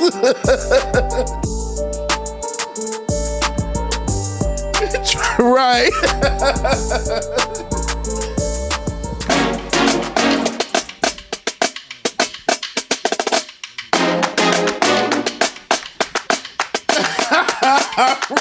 We been fighting every day now. Y'all are dumb. Yeah, I think I need to break out. I don't know what to say now. Cause everything I do just don't feel right. You be going through my phone like trying to find something while you don't trust me. I got this. Levi, good morning, good morning, good morning, everybody. Make sure that you hit that like button, y'all. Hit that like button, comment, subscribe, share, all that good stuff, man. Shout out to everybody that's on all our streams, streaming from everywhere. Yeah. I don't wanna hear you say I'm sorry. It's too late. I don't wanna hear no more excuses. It's alright. See, I'ma walk away cause I'd rather be alone now. It's alright. Girl, you better recognize. I got it. Mara, good morning, Mara. Baby, you don't wanna act right. Give you chance after chance and you blew it. All you wanna do is pick a fight. And I had to be the bigger man, always saying what I don't do. Give you everything I had, still it ain't enough. I got this feeling I'll be much better on my own. There you go, with apologies, it's alright. You don't mean it, and I don't wanna try no more. Sugar Booger, good morning, Sugar Booger. I don't wanna hear you say I'm sorry. It's too late. I don't wanna hear no more excuses. It's alright. David, what's that? One dub plate? Cause I'd rather be alone now. It's alright. Girl, you better recognize. I got it. I got it.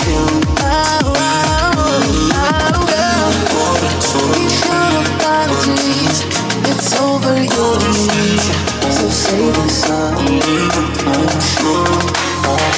Calling you up at 2 in the morning, but you don't wanna talk, you don't wanna bother. Yeah, so I took another shot. Anna Hart, you are so welcome, ma'am. Anna Hart, you are quite welcome. I don't wanna be your friend, I want something real.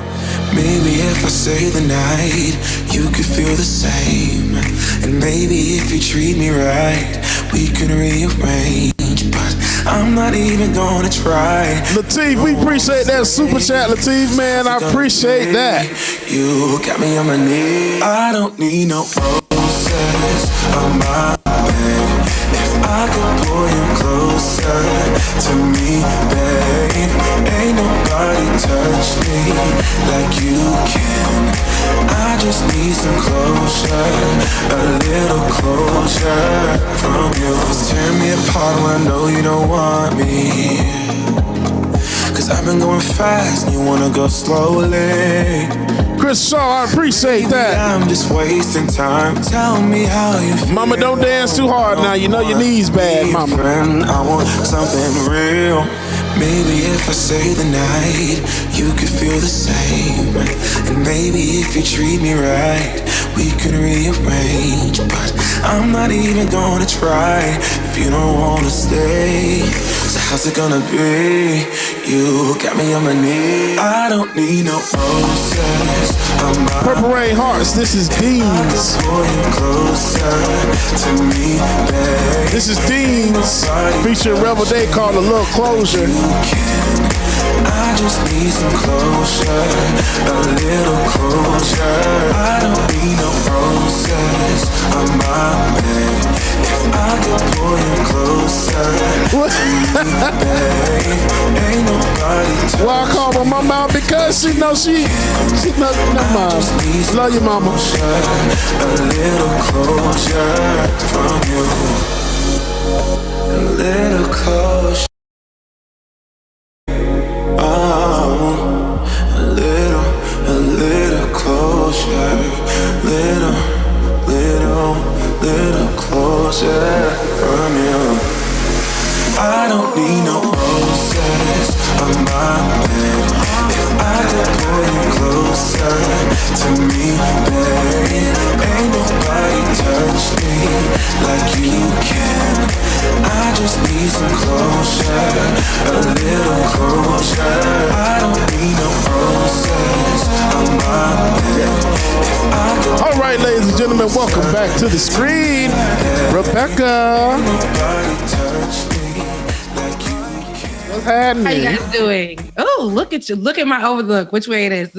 Look at this. I love this. But Shirley Chisholm, right, guys? I want to make sure that we discuss her because it is Women's Month. We're still celebrating women all month. And it would be a disservice if I didn't speak about her. And the one reason why I also want to speak about her is because last week we had two amazing guests we had a lineup of great guests. But last week we had both Senator Nina Turner and Isaiah James on our show, Like It or Not, who both mentioned the historic Shirley Chisholm while they were on. They both cited her as a source of inspiration to themselves, but also Isaiah James is running to fill the 9th Congressional District in New York, which Ms. Chisholm represented for 7 terms. One of our producers mentioned in Slack that this was the first time that they had really heard about Ms. Chisholm. That means we ain't doing our job here in America. That means Black folks ain't doing what they need to do. If this is the first time, okay, that people are hearing about her. So we got to do better. So in honor of Women's History Month, let's talk a little bit about her. So her motto and her title for her autobiography was Unbossed and Unbought, which a lot of people do utilize. One person used Senator Nina Turner, who has that same fervor. So with Hello, Somebody. And Shirley was born in 1924. She passed away in 2005. In 1964, she became the second African-American in the New York State Legislature and was the first African-American woman in Congress, 1968, and the first woman, an African-American, okay, the first woman and Black person to seek the nomination for president from either the Democratic or Republican Party. Here's Ms. Chisholm speaking on the importance of activism. Government only responds to unyielding pressures when the citizens of the nation begin to indicate clearly, not by rhetoric, not by resolutions, but by activism, that something has to be done.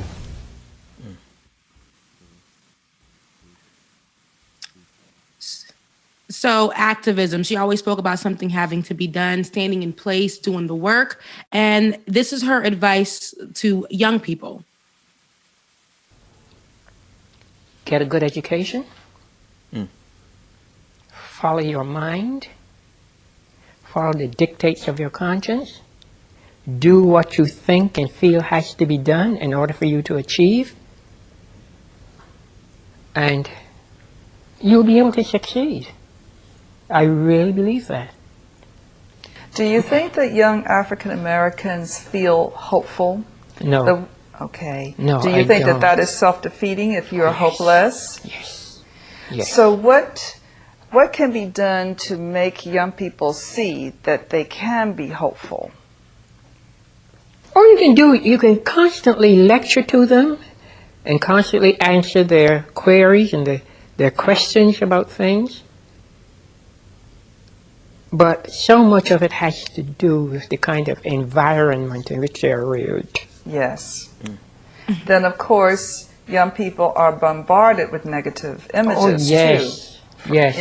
From different forms That's of media. right. So that those repetitive messages perhaps are making them feel hopeless or defining them. That's right. That they believe these definitions. Yes. What can be done, do you think? What can be done to counter these repetitive negative messages and images? I still say that basically you always have to go back to the environment in which they're being reared. You always have to go back to that. I know And of young Shirley people, I had to get a few of said them something straightened very out a important, few and that's weeks ago. always going back to the environment that these young folks are being raised in. And if we look at today, we can talk about the same thing with the environments that a lot of young folk and young people of color are being raised in, which does have an impact on how they move and why they protest and why they fight. So here, finally, I want to play this clip from Shirley's presidential announcement speech in 1975.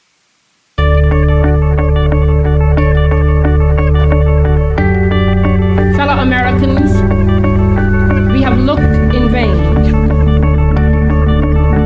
for the courage, the spirit, the character, and the words to lift us, to bring out the best in us, to rekindle in each of us our faith in the American dream. Yet all that we have received in return is just another smooth exercise in political manipulation, deceit and deception, callousness and indifference to our individual problems, and the disgusting playing of divisive politics, pitting the young against the old, labor against management, north against south, black against white.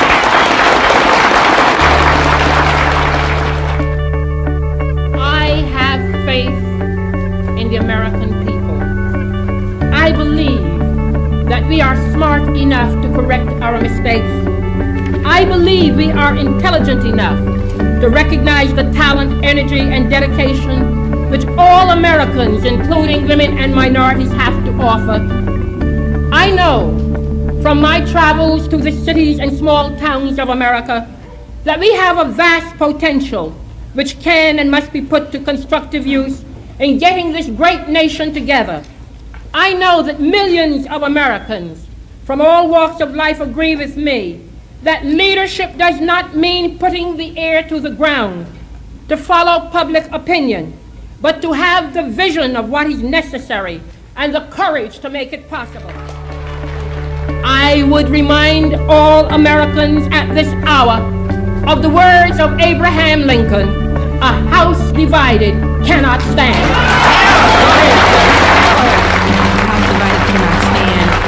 Shirley Chisholm, we pay homage to you. We thank you. We walk in your light. We walk in your words, and we will be unbossed and unbothered. Rebecca, that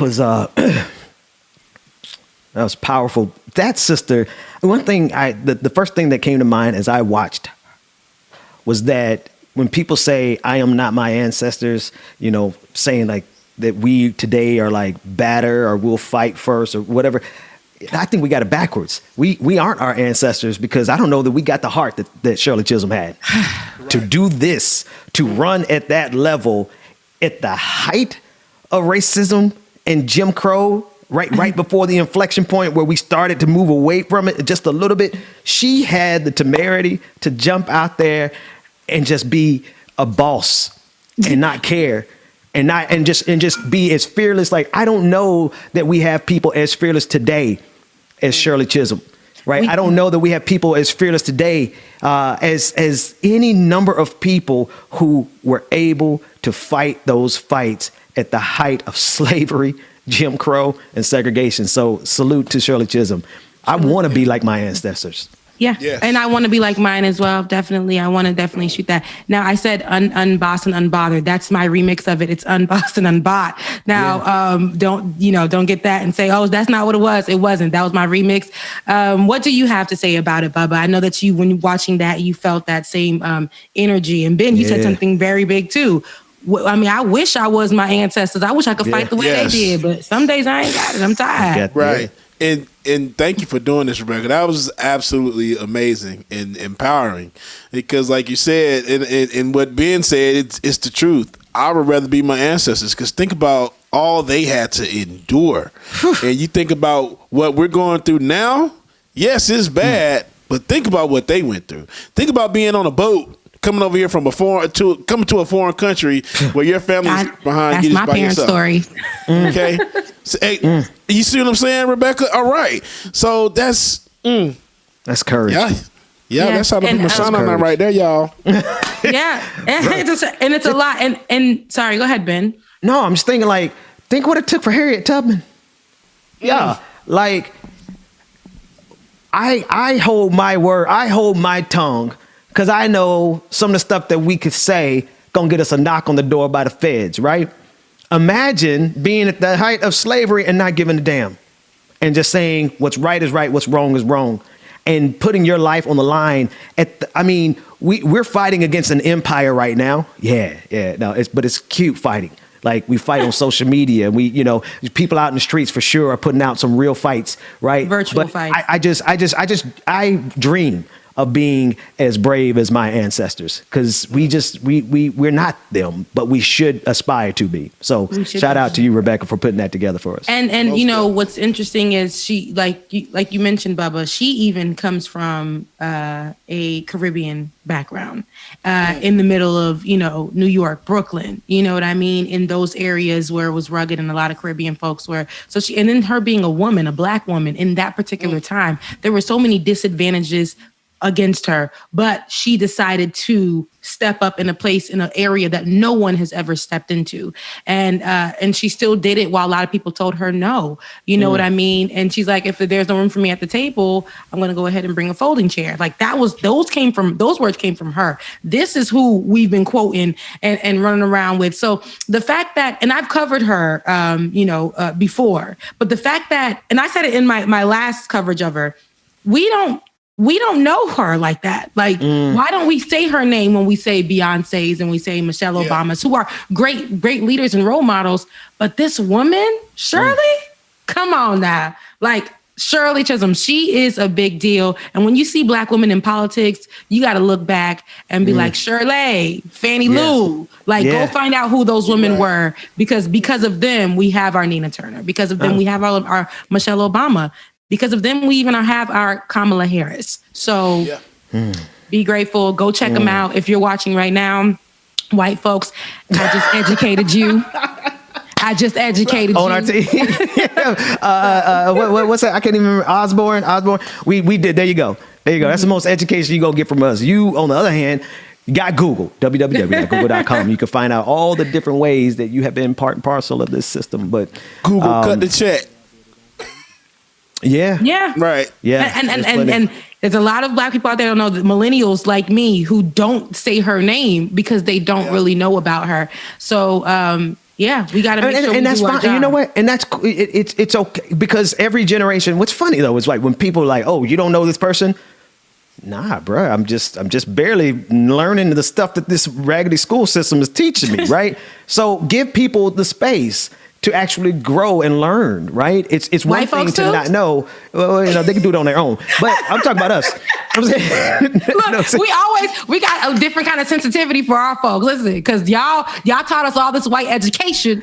Now we gotta reteach, unlearn some things. It's like to water it down a little bit. I'm not so serious, but it's like when people don't know references to a common Black movie that we've all seen. Like me. Yes, like you, Rebecca. Growing like up you. in a Haitian household, it was not easy for me to balance all these cultures. but we got to give you space and grace. Now, once we teach it to you, you better not forget it, right? Yeah, so, are those I Bugle won't. Boy jeans you wearing? Yeah.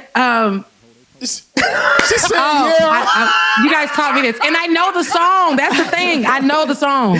So, my Ooh, bad. Rebecca, you got a C- right there. That's okay.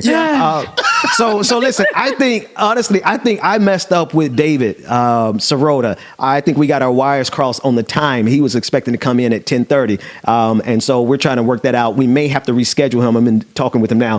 Reschedule him for another week. But if nothing else, man, this has been a really thorough and this show blessed me today, Rebecca. That last segment really touched me. Yeah, and I'm going to do it every week. So every Friday, be expecting me to talk about some Black woman in history, new, old, whatever. We're going to, me, she, her, will be delivering some Black goodness in the, in the form of women's power. And it's going to be a Black woman. And I want all of you guys to understand and know who these are. You know, when we know Mona Lisa, this is the moment where I think these Fridays will be a space for us to remove the lies my teacher taught me, right? And add some realness and some understanding to it. And I'm excited about it, and I'm grateful that we get to do it right here. Me not being placed in the box, Yeah. It's good. Yeah. Right. All right. That said, let me just check my messages one more time. Okay, so we're going to reschedule. That said, what else you got? Anything else? We got a whole 9 minutes. We're normally overtime. Ooh, I know. And then my light is still on. That means that the Lord wants me to speak. And I didn't even change my battery. Ben challenged me yesterday. Can I play that? I got something for y'all. What you got? You got a mix? Yeah. You got a mix? It's Friday. Oh my God, play it. Y'all ready? Like here you go. Here you go.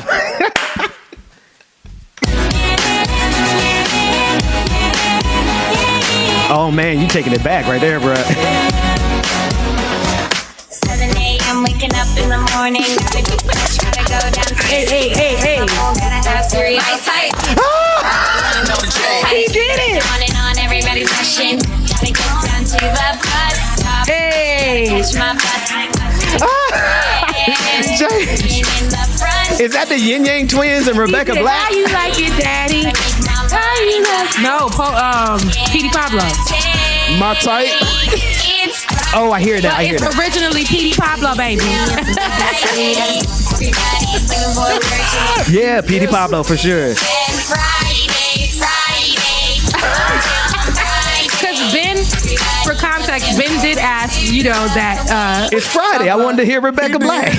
Of a mix, Rebecca Black. I didn't know if he could. I always challenge him. He always does it. My favorite mix still to this day though is Megan Thee Stallion going into Kirk Franklin. Like that's what's up, man.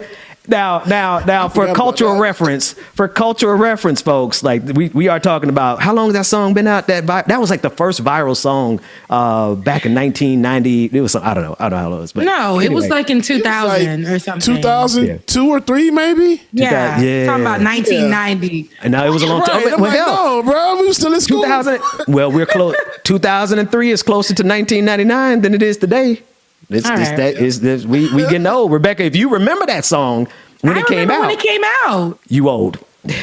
Yeah. No, I'm not old, but you Rebecca. are. We're 10 years apart and we're still in the millennial box together, but if that's 10 years, that's separate. Yeah, no, it's all right. I'm an elder millennial.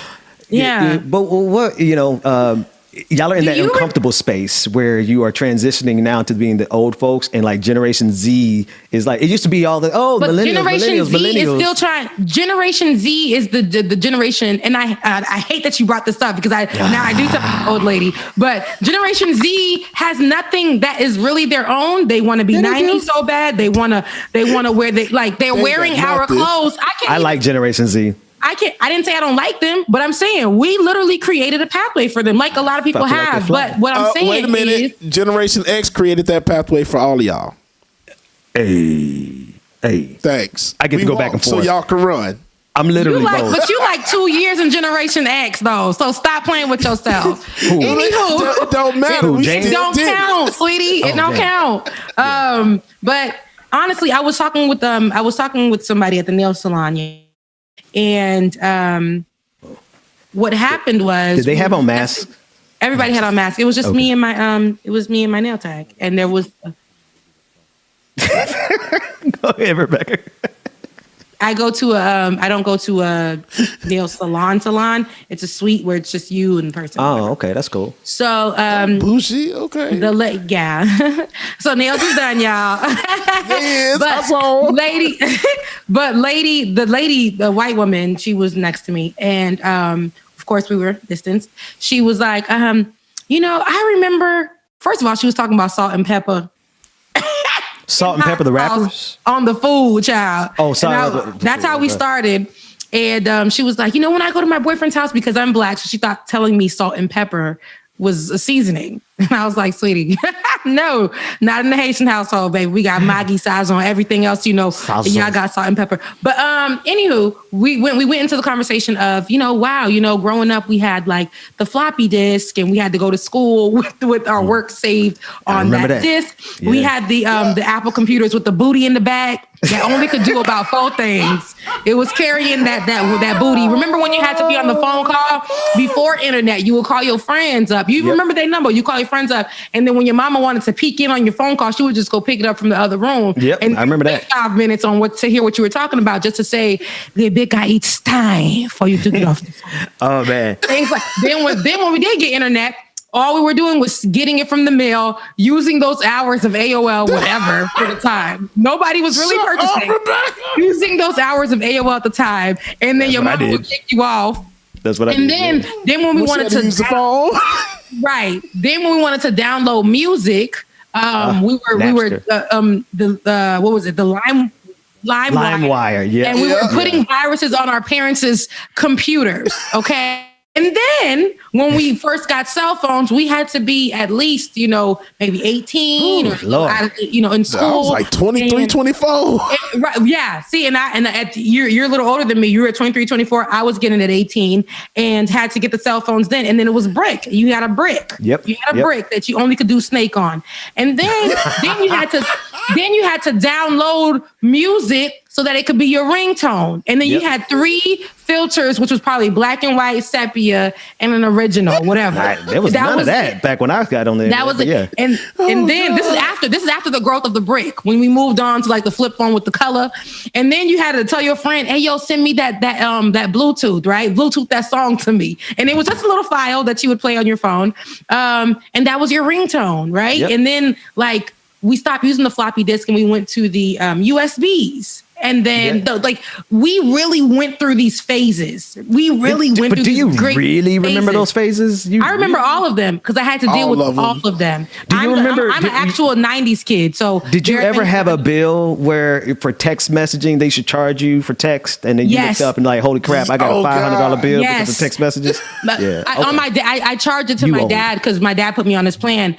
Just for a phone call, because we didn't have unlimited back then. Right. You could send 10 text messages. It was unlimited after 7 p.m. Eastern Standard Time. Yes. That's when Nextel came in. Nextel came in with the chirp. So like, all right, now I can chirp everybody for free instead of sending text messages or calling. Yeah. I remember. You remember MySpace? Like that's a little bit more recent, but that's like the first real social media. And that's what taught us. That's what taught us how to actually code. We didn't even know that we were teaching ourselves how to code at the time, but we were like, page got to be fly. Exactly. Hearts to be coming raining down. I need the music on the side. I'm gonna go back. I'm gonna go back real further. I'm gonna go back a little bit further, Rebecca, and see how old you really Black are. Planet. Black Planet. MySpace came first. No, wait. I'm gonna go back even further. GeoCities or GeoSites. What's it? Was it GeoCities or GeoSites? I'm gonna go back even further.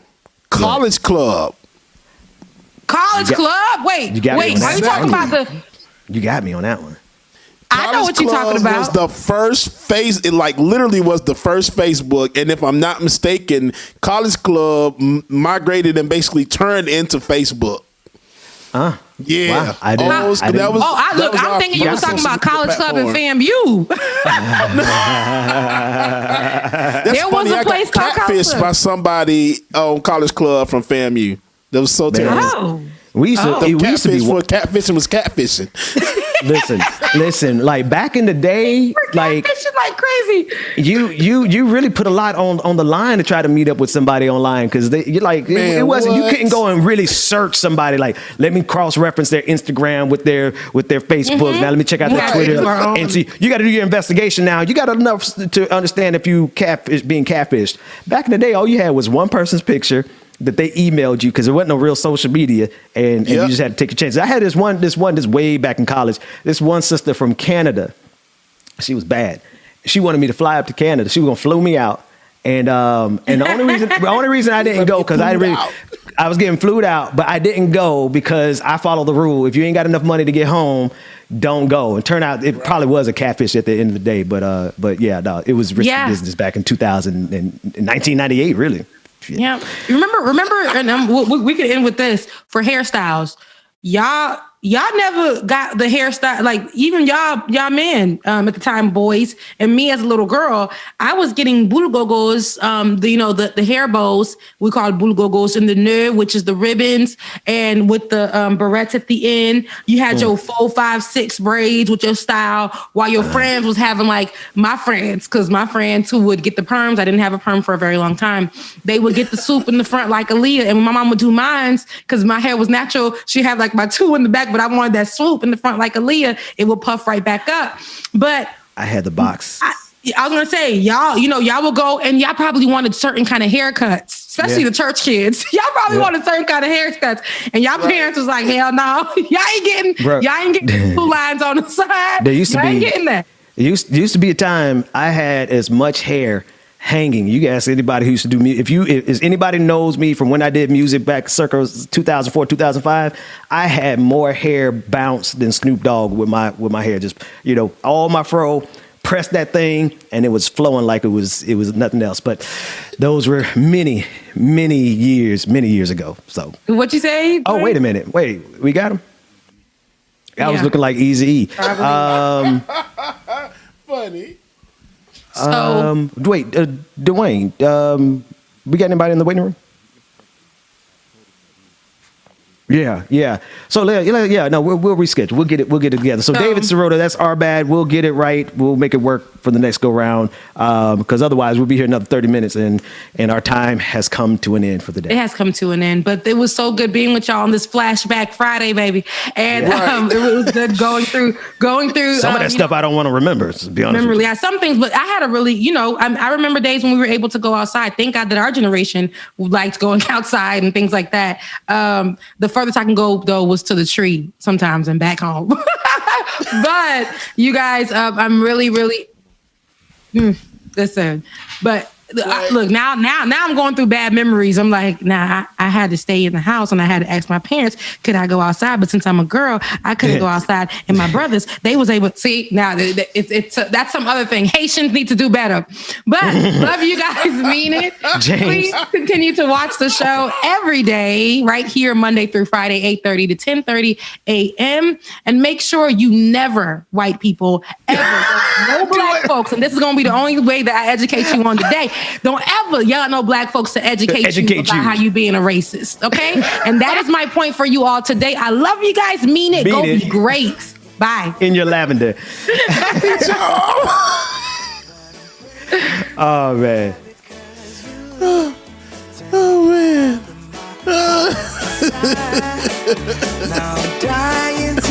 Bye, y'all. Oh man, awesome show today, y'all. Hope y'all enjoyed it. I know I did.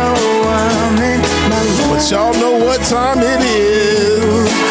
Good old corporate America. Take a look at me now. I can't explain what life with me. Right. Yo, y'all was dumb.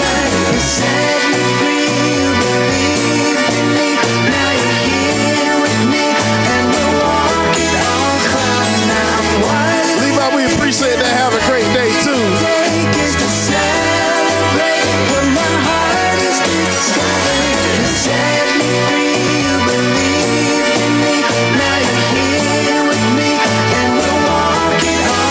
Susan, good morning.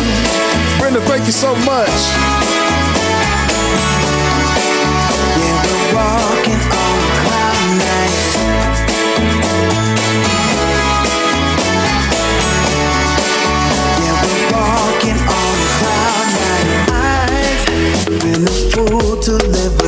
about your love. It's like I've been waiting around for you. Why did you take so long to come to me? Maybe you were waiting around for me to use your gut. Make me believe it. Don't wanna hear it. Go cool, that's right. Hashtag free Bubba and free Rebecca. Rewind. When we rewind, feels so nice. We time. You, I know how to make me feel. It get a 9, that's right. Slide to the left and slide to the left some more. I'm already on my way. I'm pulling up, don't be late. I'm cutting through all the lanes. Sweet talk, you need to say less to me. Don't need for no flowers, babe. I'm already on my way, on my way. Why you blushing? Yeah, sweet concussion. Oh, you miss my touching. Good girl. Show me something. Give me more than one thing. I need more than less than I do. Mama, that song was Walking on Cloud 9 by Shirley Zetterberg. Walking on Cloud 9. I wanna see it. See it. Magdalene Moon, have a good weekend. Latif, have a good weekend. Rewind. It feels so nice. I can't. Justice, you know I down.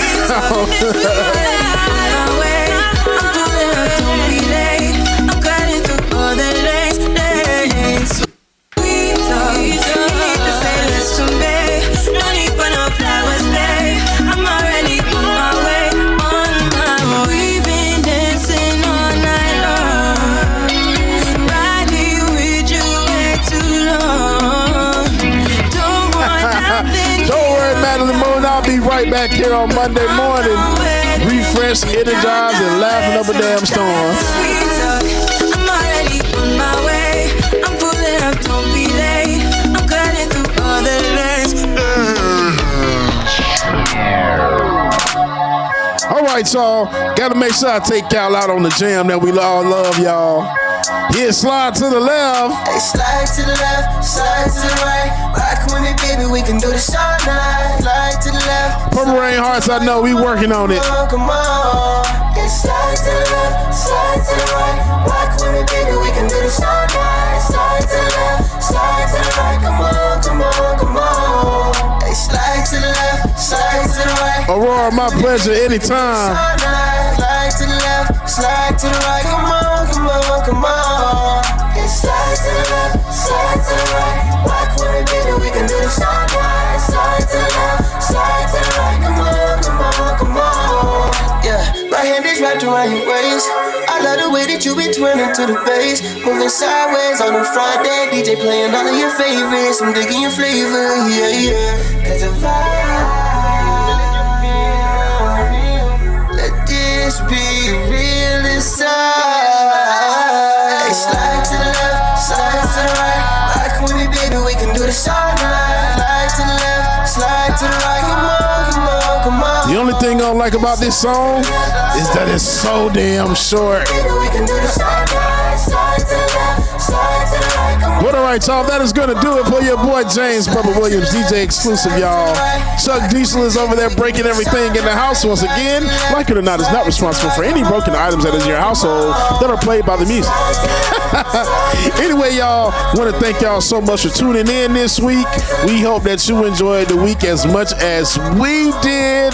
Hell of a good week. Hell of some good shows this week, man. So make sure that y'all go back and replay and rewatch. And then make sure that y'all tune in Monday morning, first thing in the morning, 8:30. Goes down every day, Monday through Friday. Anyway, y'all, I'm out. Have a great weekend. We thank you so much again for tuning in this week. Make sure you hit the like button, share, and subscribe, y'all. Like it or not, we out. Peace. Mwah.